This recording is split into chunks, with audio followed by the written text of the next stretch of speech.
Sahur adalah bagian dari ibadah puasa, tapi terkadang karena telat bangun atau alasan yang lain, makan sahur jadi terlewatkan. Tetapi dengan niatan yang kuat, puasa tetap bisa dilakukan hingga buka puasa tiba, walau hanya dengan minum segelas air. Lantas apa yang terjadi dalam tubuh ketika tidak makan sahur dan tetap memaksakan diri untuk berpuasa, terutama bagi orang-orang yang mengalami gangguan lambung? Ya, terus terang saja, apabila seseorang berpuasa dan tidak sahur, kita bisa lihat berapa lama pengosongan lambung yang terjadi. Lambungnya itu begitu lama kosong. Ya, bisa tadi mungkin dia oke lah, dia sempat makanan camilan-camilan sampai dengan jam 8 malam misalnya. Nah, setelah itu dia lanjut tidak sahur, ya tetap dia berpuasa. Maka kan kita bisa hitung bahwa dia bisa saja tuh terjadi perut kosong itu selama 22 jam. Buat orang-orang yang mempunyai permasalahan dengan lambung, tentu ini juga akan menyebabkan peningkatan asam lambung berlebihan, gasnya juga berlebihan, bisa saja terjadi dia mual bahkan muntah. Tapi kalau muntah, saya sarankan lebih baik dia berbuka puasa saja. Kemudian juga hal yang terjadi adalah jumlah air yang diminum, kan juga dia tidak sempat sahur, berarti tidak ada air yang diminum. Jadi secara keseluruhan terjadi pada orang tersebut dehidrasi. Nah, ketika dehidrasi apa yang terjadi? Bisa saja mungkin timbul rasa keleyengan, melayang rasanya, misalnya sempoyongan karena mungkin terjadi hipotensi. Nah, ini juga bisa menyebabkan fatal gitu kalau dia paksakan. Tapi kalau seumpamanya tidak terjadi gejala tersebut, ya tidak ada masalah sebenarnya. Gula darahnya begitu turun, drop, dan itu juga gejalanya biasanya sakit kepala. Dan akhirnya juga bisa ya tidak nyaman orang tersebut begitu ya. Dan itu juga kadang-kadang juga hipoglikemi bisa juga menimbulkan mual muntah. Menurut saya sekali lagi sebaiknya buat mereka-mereka yang memang karena sesuatu hal akhirnya tidak sahur, ya tentu bukan karena sengaja, ya memang dia benar-benar harus memperhatikan kalau tubuhnya tidak kuat, sebaiknya tidak meneruskan puasanya. Terbangun dengan waktu yang sudah hampir mendekati imsak sering dialami banyak orang. Lantas apa yang bisa dikonsumsi dengan waktu yang singkat demi memenuhi kebutuhan nutrisi untuk berpuasa seharian? Ya, kalau memang kita bangun terlambat dan waktu juga terbatas, saran saya konsumsi air.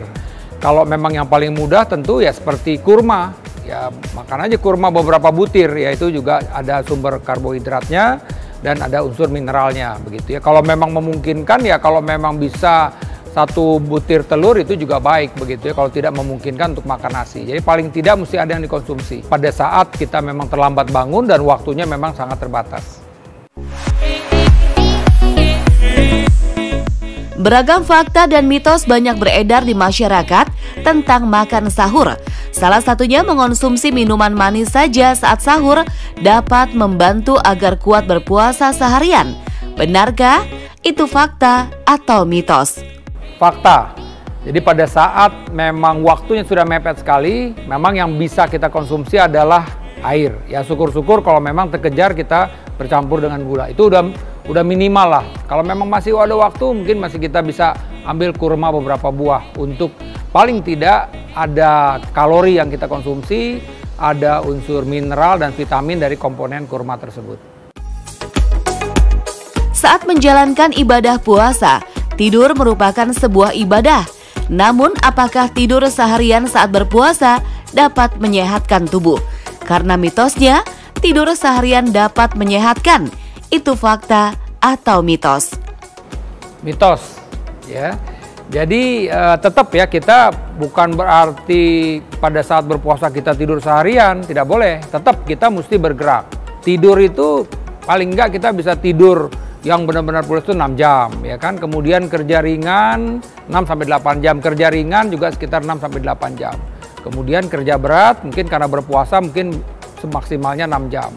Karena sekali lagi kan kita tetap butuh bergerak ya, kita perlu aktivitas, jangan hanya untuk tidur sendiri. Kadang-kadang terlalu lama tidur pun juga bisa menimbulkan kekakuan pada otot kita misalnya begitu ya. Kemudian juga tentu di satu sisi yang lain juga kalau memang tidur saja ini juga tidak merangsang otak kita untuk selalu berpikir. Jadi sekali lagi menurut saya kalau tidur seharian itu tentu tidak menyehatkan. Makan sahur merupakan pengganti sarapan saat sedang melakukan puasa. Mitosnya mengonsumsi buah saja cukup memenuhi kebutuhan kalori saat berpuasa. Benarkah? Profesor Ari, itu fakta atau mitos ya? Mitos. Kalau kita cuma makan buah saja di pagi hari, apakah seluruh gizi kita tercukupi? Saya rasa tidak.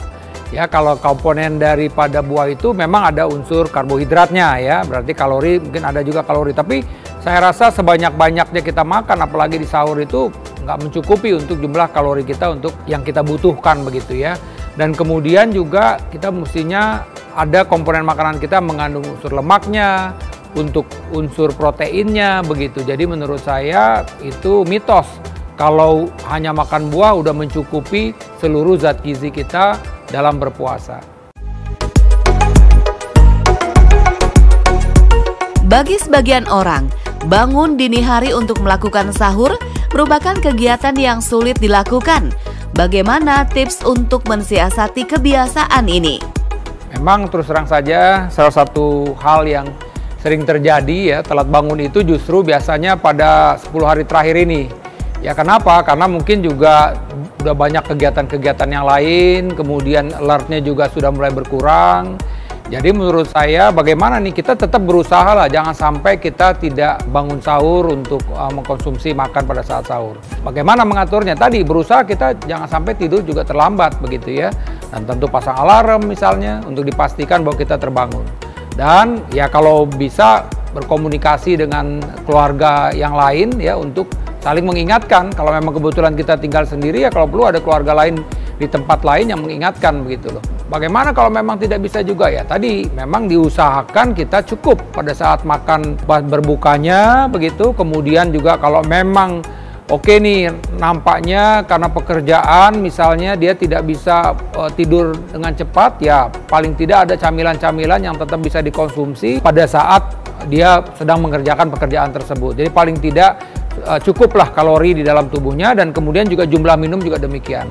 Sehingga kalaupun dia memang akhirnya tidak sahur, masih ada cadangan di dalam tubuhnya dan juga secara total jumlah cairan yang dikonsumsi dalam 24 jam juga masih mencukupi. Tapi sekali lagi ini sebenarnya pilihannya tidak tepat, sebaiknya tetap kita berusaha untuk bisa bangun pada saat sahur.